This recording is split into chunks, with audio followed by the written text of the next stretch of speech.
Rolling. How'd you meet Jan?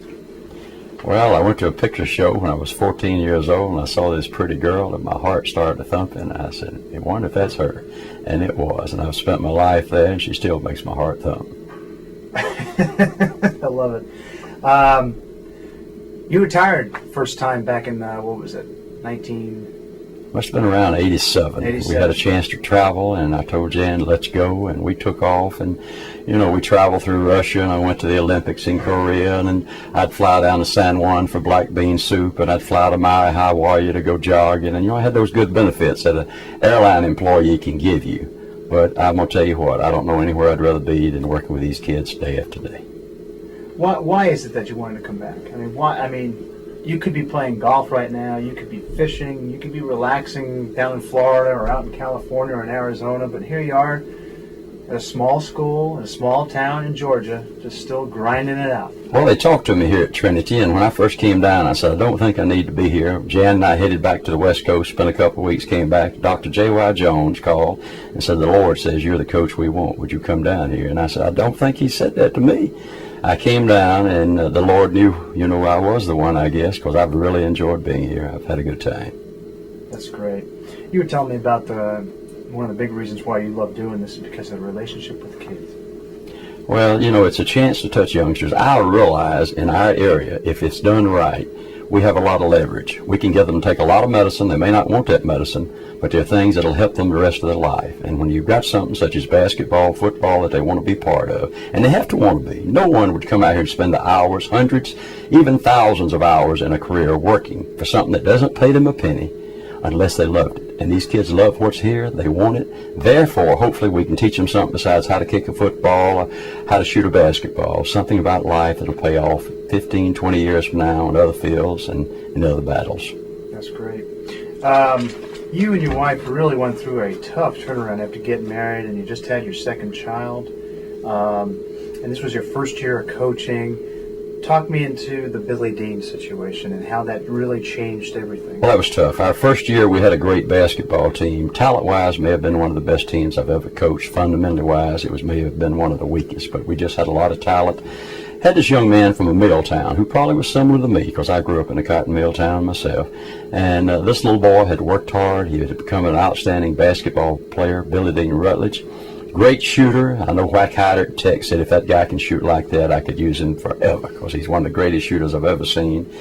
He had made the North-South All-Star team, going to get to play in the Coliseum in Atlanta. He was all excited about it. And that summer, a week before, he was to report for the game. He was in a stream and stepped into the deep hole and drowned. And right after that, they had a funeral in the gymnasium. They had about 2,000 people there and all. And Jan told me, said, I'll never complain again about the amount of time you spend with young people. And I think that was a very moving experience, and it really hasn't had an effect on the time that we've spent with young people. Wow. Okay, now we've got the, well, we were talking about how important winning is and the positive attitudes. And I mean, you started to touch on that a little bit when you were talking about relationship with kids. It really is important, isn't it? All right, winning is important. Otherwise, you wouldn't keep score. And certainly we wouldn't spend the amount of time that we do working toward winning if it wasn't important. You know, like I say, winning is not everything, but it beats anything that comes in second. But we do strive to win. We want to be successful. All these values that you can teach losing, we think we can teach them winning. And obviously we want to win. Sometimes you can't win, but striving to win is very important. Right. Are your practices as tough now as they were back then? No way. My early years, there were a lot of youngsters wanted to play, and probably our first philosophy was that, you know, we're going to try to run you off. And if we can't run you off, you're the type of athlete we want. And we had a lot of youngsters that stayed when the old body was saying, go home, boy, go home.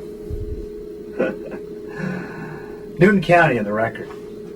I tell you what. As far as the people going to the game and stuff like that. Newton County was a beautiful period. I'm real thankful to have been part of that. We came in there when Newton County had never won a region championship. The place was just very fertile. We had youngsters that really wanted to play. Had people that had worked real hard with their youngsters and all, and we just happened to hit the right timing. We soared there. We had championship after championship, and we got into our home court streak where we won 129 straight. The crowds got awesome. We got where we had people waiting outside the school the day before trying to buy tickets. We had people spend the night before some big games, like when we played Forest Park and their big Rocky Davis, or Griffin with some of their great Bear teams and all, and it was just something special. We had to put bars on the windows because we had people who would go down to the football field and get the benches and prop them against the window and climb up 2 stories to get into the gym. The fire marshals came down and monitored our games and all, and it was just hard to believe. You'd have to talk to someone that is there. You couldn't believe that went on. You might have heard that it went on in Kentucky, Indiana, but it went on in Covington, Georgia one time. During this period, we went for a 10-year period there where every one of our players, except for 3, got a college scholarship. Had some outstanding athletes, but we had some better people than athletes. Yep. So while we're talking about the records here, and you're talking about Newton County, then you came over to this school, and you had to start building a program here. Tell me what that's been like for you. Well, of course, we'd been through it at Newton County. We'd been through it at George Walton. The advantage we had there, that people knew us and trusted us.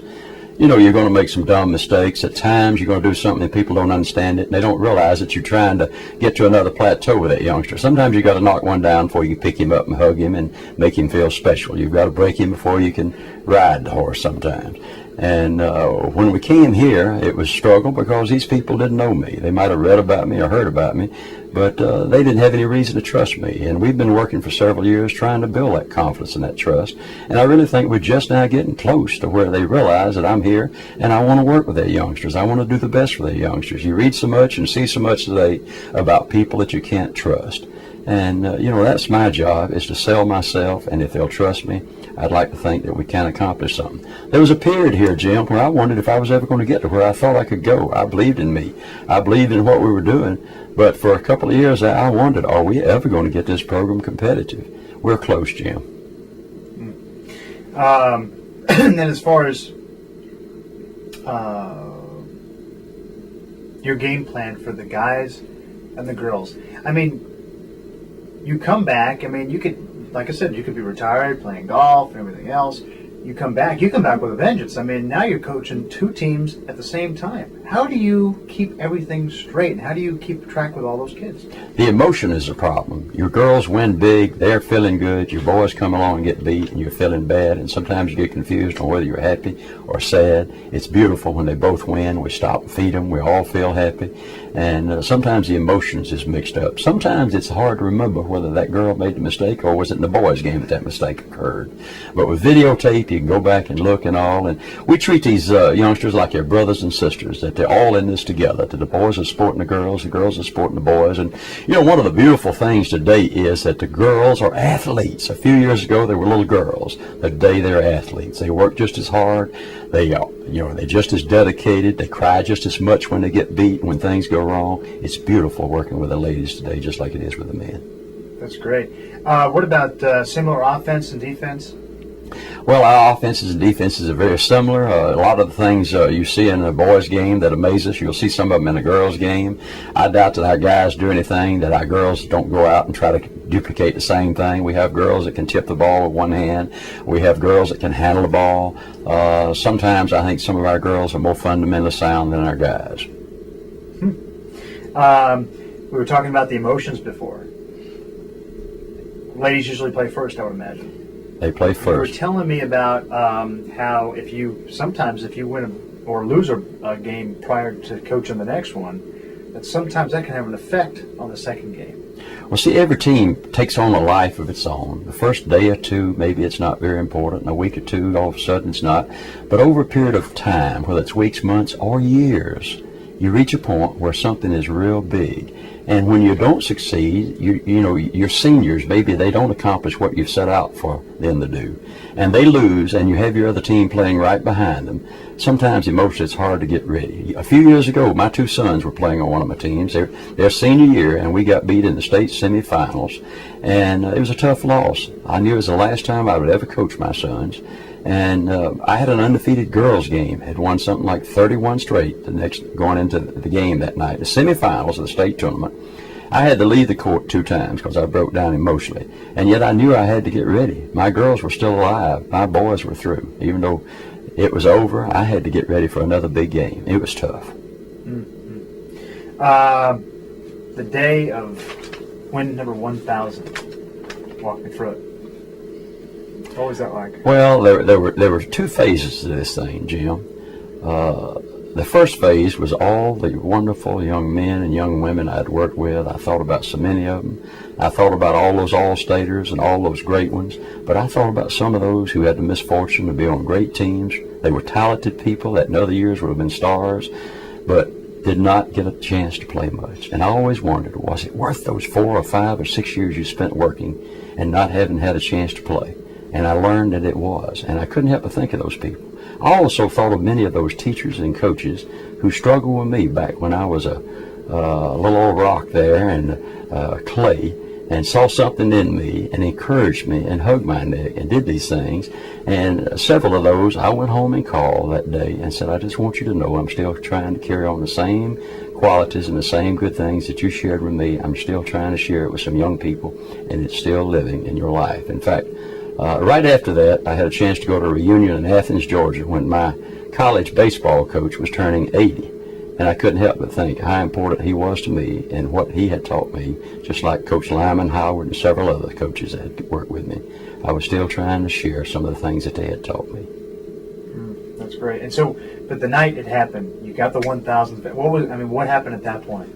Oh, it was sweet. It was nice. And, 1,000 was not something we've always hunted. We've never worried about the wins. It was fun to win, and we're looking forward to the next win and all. But there was no set goal. There's no goal now. Some people say, well, Coach, you're so close to a national record, you want to keep coaching. If the Lord wants us here, we want to coach. And if he wants us to do something different, we're ready. We just know there are young people everywhere, and they're good young people everywhere, and they're hunting somebody that wants to hug their neck. And it reminds me, when I left George Walton, they said, Coach, what would it take to get you back in coaching? I said, just somebody that has a group of kids and they'd like to have a successful program. And they need some old coach that wants to love those kids. What was that first day of football practice at George Walton? Oh, that was something. We left Newton County. Fantastic program, fantastic people, great people. And had a chance to go to George Walton. One of my former managers had been over there and interviewed, and he was hunting a job, and he came back and said, Coach, I couldn't go to a place like that. They don't have a football field. They don't have showers. They don't have nothing. I wouldn't go to a place like that. 2 weeks later, I took the job. He called and said, Coach, you lost your mind. You're going over there. Jan and I decided, let's find out if we really want to coach. And we went to George Walton, where they were just starting a football program and all, and they had some enthusiastic people and all, and we went over there, and the first day of practice, there were 9 players showed up. One of them came in on a motorcycle with his sunglasses and his mustache and all. I said, whoa, what have I gotten into here? But the Lord evidently knew something I didn't know, because it wasn't long, and we had plenty of kids, and we went to winning championships and won us a state championship, and it was just a lot of fun. Every kid I talked today, every single one, I asked them, I said, what have you learned from the coach around here? I said, I know he teaches about basketball, right? And he said, everyone told me, yeah, he teaches about basketball, but he also teaches about the big picture, about life. I mean, that's an incredible compliment to you. Well, I would like to think, if you go back to any of my youngsters, that most of them would feel that some way I cared about them as human beings. If you want a happy life, you've got to build happy memories. And this is part of building those happy memories. We try to tell them they're going to fall, they're going to get their knees skinned. And one day, if they can say, I learned to compete one time, if they can get up, if they can keep on keeping on, when the bills aren't paid, when things are going wrong with the family and all, then they've learned the lessons that old Coach Bradley's trying to sell, that you've got to keep on keeping on, that you've got to get up and compete. You have got quite a partnership with your wife. You two go around here like you've been doing this. Well, you have been doing it for a long time. I mean, it really is incredible when you look at how you two work together. I bet you enjoy it.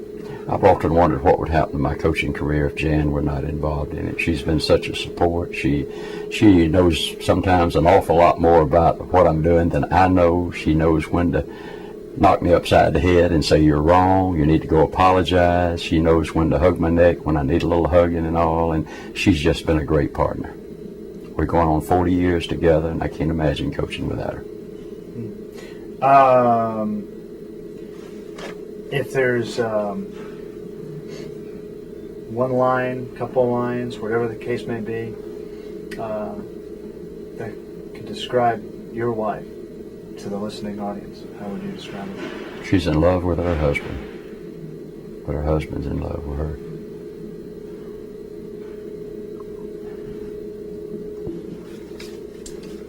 Okay. You've had a lot of success stories with kids from the past. Oh, there are hundreds of them. And, you know, people hear about cardiologists, Todd Whitsitt or Jim Gaynor, some of the lawyers that we have out there, an executive like Billy Shaw, who is one of the chief executives with Ted Turner and all. But for every one of those, there's another 10 or 20 outstanding people, like Tim Christian, who gets out there and builds his own company in Atlanta, Georgia, and people like that. And, you know, Dr. Johnny Cates, who even though he retired early at the age of 40 was such a tremendous success. There are hundreds of stories out there of young men who are still out there working with families and are success stories, even though maybe they don't take the heart apart or do some of those sort of things. Right. Okay, stop for a second. Okay. Art talks about this. I know you feel the same way as far as like the kids, they're pumped up in school. We were talking about this before. You know, the coaches, they cheer them on. The kids are out to win and be the best they can possibly be. And then after high school, they graduate and boom, all of a sudden it changes. Well, life is not easy. You know, and this is one of the values, again, of keeping on, keeping on. You've got to get up and go. The perseverance. And, you know, this is important, that you learn that just because someone wants to knock you down, you don't let them knock you down. That you learn to accept your positives and go to work. You learn to overcome those negatives that are in your life. We all are going to have negatives, but we've got to get up and figure out what we're going to do about them. That's it. Answers when the boys can't answer. There was something about the boys, but they won't know the answer. We do that on some